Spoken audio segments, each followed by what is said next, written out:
Louch here, doing a bit of a different segment this time. I'm going to talk about my recent explorations, investigations into Bitcoin, something you may have heard about.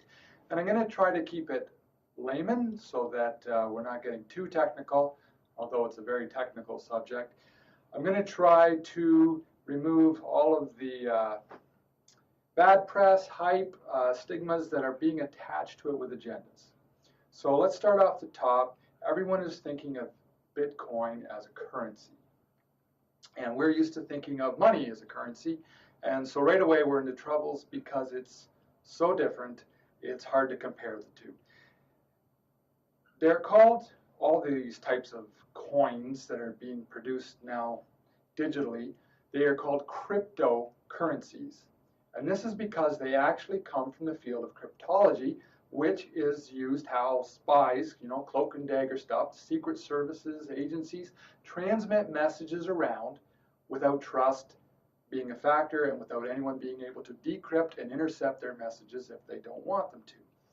That technology, that mathematical wizardry that allowed them to encrypt messages that could only be decrypted by the intended recipient has evolved into this system of transferring money or units, or honestly, you could transfer books, you could transfer music, you could transfer pictures, you could transfer anything that can be converted into numbers. And since a computer already has everything that is in it stored as a number, it can do math with that and do the algorithms and the math that encrypts and decrypts, in this case, a financial transaction. So we're going to take this analogy, this explanation from the realm of money, and let's leave it in the realm of espionage. Let's imagine, and hopefully when this gets remastered, I will actually have some graphics blue screened in behind me to help you out. So if you're having trouble following this, tune in again once the official version is launched, not the live to air. So imagine that there is a network of spies. There are thousands of spies, and you, as one spy, want to send a message to another spy. You take your spy ID, the message, and the spy's ID that you want to send it to, you work them through a mathematical formula that encrypts this message.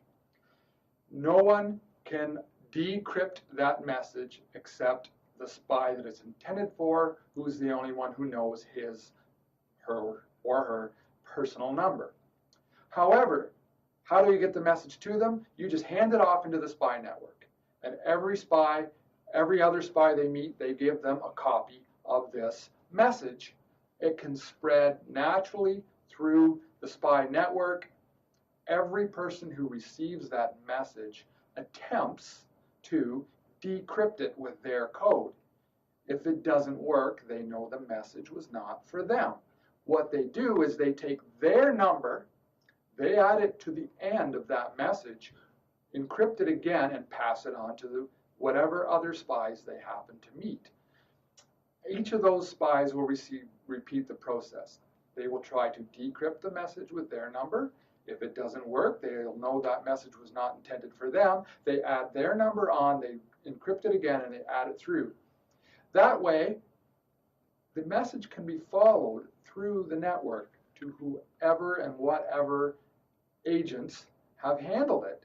And yet it can't be opened and read until it gets to the actual agent who was the intended recipient of that message. That system works well as far as just getting the message going, delivered. It cannot be intercepted. It cannot be messed with. If you change any character in that message whatsoever, down to like a period on a sentence, one pixel in a picture, a note in a song, when you decrypt it, it will not work correctly. The whole message will be scrapped. You cannot tamper with the message itself due to the encryption techniques. They cannot be reverse decrypted to figure out what the original message was or who the original sender was. And also, you can track by adding the number of each spy where it actually was handled, who has handed this off. Excellent system. About the only problem that can creep into this system is a matter of timing. Because you have no way to know what path your message took to the spy, a double agent, a nefarious spy with an agenda, could send you two messages. Say the one message said, "Don't go back to the safe house tonight, it's been compromised." And the other message said, "Get back to the safe house immediately, you're in danger." And those two messages were sent out simultaneously. Which is the real message? And because the spy network is random, the handoffs can be random, the path that the message takes can be random, you don't know which message would get there first. And here's how they handle that problem. Rather than a timestamp, what they do is they have every spy in the network working on a problem. And when the spy solves his particular problem, he takes his body of messages and everyone he's handed off to, and he writes that down into what's called a block. And that block becomes the official sequence of "this happened now." And the next spy that solves their problem takes all the messages they've handed off and they write their block, and that goes in sequence behind the next block. So you have these blocks of history of messages stored by different spies randomly throughout the network that can all be connected together in sequence, and yet no one spy can control those blocks. And that means no lie can be perpetrated within the blocks, because if any of them lied, their block wouldn't match up with the next block, the data wouldn't flow, the mathematical formulas would not add up, and you have obviously a break in communication. That message is thrown out and you never manage to get your message or your lie through. So how do you make sure that the same spy isn't always the spy that writes the block? Let's say that the task that the spies have to do, all the spies are solving a crossword puzzle. And it's a special crossword puzzle. All the fields are blank, and your job is to figure out what words you can put in all the fields in this crossword puzzle and complete a crossword puzzle. The first spy who manages to complete their crossword puzzle now gets to write the block. However, the fastest, most intelligent, wordy spy is going to be the one who consistently gets the crossword puzzle done first. He'll be writing all the blocks. He could tell a lie knowing that he's going to be writing all the blocks, and he'll have the ability to tamper with them. To get around that, every crossword puzzle gets one random word thrown into the middle of it. And now you have to solve the puzzle with this random word in it. This element of chance, some of the puzzles are now going to be completely unsolvable. Some of them are going to be easy to solve, and some of them will just be very hard to solve. This takes the skill and the speed of computing factor out of the equation. This random element, this random number in the case of the computers, means that the element of chance and luck has been introduced. There's still a problem with this system, though. While you can't guarantee that one spy will always now complete the crossword first, let's say that spy goes out and starts enlisting other spies to join his agenda as a double agent, and he can count on half the spies in the network to tell him what words they got randomly that didn't work, or how they couldn't solve it. If they're all working together on solving the same puzzle, the odds just got very good that that spy will be the one that gets to write the block consistently because of the collaboration of the other evil, nefarious spies. That is the only weakness they can foresee in this. You can increase your odds of being able to write the blocks and tell a lie that is sent two messages at once. In the case of a currency, that would be to spend your money twice, or the double spend. If you are absolutely sure that you are going to write all the blocks in the future, and you determine to tell a lie at the outset of a sequence, mathematically the odds against this, the computing power it would take, the cooperation within the network of computers to pull this off are mind-boggling. However, that is the one little weakness that has been detected in this system that could be employed, and that's what everyone talks about as the weakness of Bitcoin. So you decide for yourself if that's a deal breaker. I will say, when you look at how many credit cards are stolen, the fact that it takes days for a bank to confirm a money transfer within your own town, let alone overseas, the system we have now is no more secure.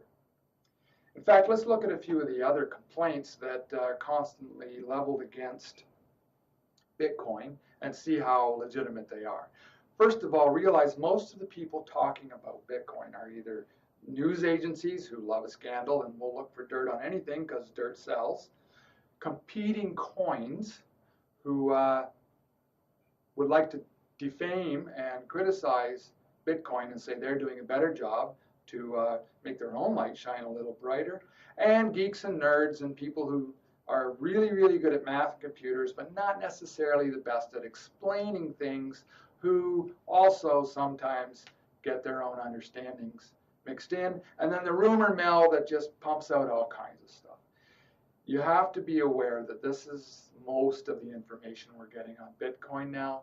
Take it with a grain of salt and realize that most of the charges leveled against it are overblown. Bitcoin is the preferred currency of criminals. The preferred currency of criminals is cash. The US dollars in paper form can buy you anything, anywhere, in any city, in just about the entire world. Try to pass off Bitcoin to a local criminal and you will find out just how much of a currency of crime it really is. It doesn't compare at all. Transparency, that you can deal with Bitcoin completely anonymously. How are they finding all the Silk Road guys to arrest? It's because Bitcoin leaves that trail permanently. There are no actual ledger books in our spy scenario. The books are completely distributed randomly throughout the entire network and chosen by the crossword process who gets to write it down. So that shows that there's a constant record of every transaction in Bitcoin. That's how they're catching these guys. So it's not, there are ways you can really go out of your way to have somewhat anonymous transactions where they can see the transaction happen. You don't know who made it. That's about the best you can do, and maybe that is better than the money transfer system, but it's still not a totally anonymous criminal network. And when we go through the other complaints, Mt. Gox is the world's premier exchange, well, that is going under and having problems. For a brief time in the early days of Bitcoin, it was. It's not anymore.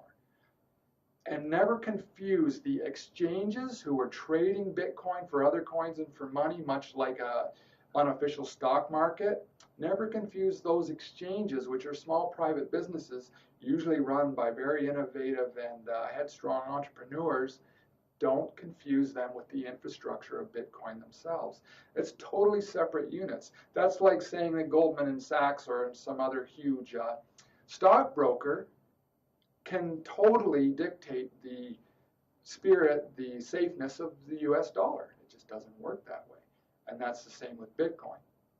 So I hope that helped clear things up a little bit, what Bitcoin is, what Bitcoin isn't. It's not actually a currency. It's a way to exchange information that is being eyeballed, used, and has grown into a quasi-currency throughout the world, safer than the systems we're using, far cheaper than the systems we're using. And I will say, in the US, Canada, Europe, though all that you're really seeing there for as a transferal medium is a small price savings from the banking fees. But when you go to countries with really oppressive regimes running them, or unsettled regimes, coups going on, the currency comes and goes all the time, or the government and the banking system delays your payments to your business for months at a time, which happens in countries like Russia and China, they are leaping on Bitcoin because it is such a better system for them to be able to transfer money reliably, safely, in a denomination that they can trust, that isn't controlled by their governments or their banking system.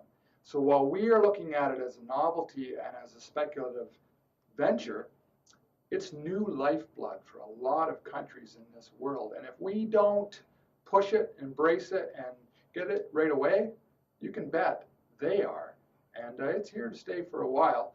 It might not wind up being the cryptocurrency in the end. Someone may actually come out with one that is better. But this technology of using cryptography to pass on messages and using that for currency is here to stay. And it's going to show up in all kinds of ways all over the world. Hundreds of billions of dollars of investment are going into businesses that use this technology. So you can hold out as long as you want, watch it from the sidelines, but don't be surprised at all if, just like MP3s for music and torrent systems for movies, the internet itself with information, if this doesn't move in and become a constant feature of your life in the digital connected age. And that's what I'll say about that today. Thank you very much.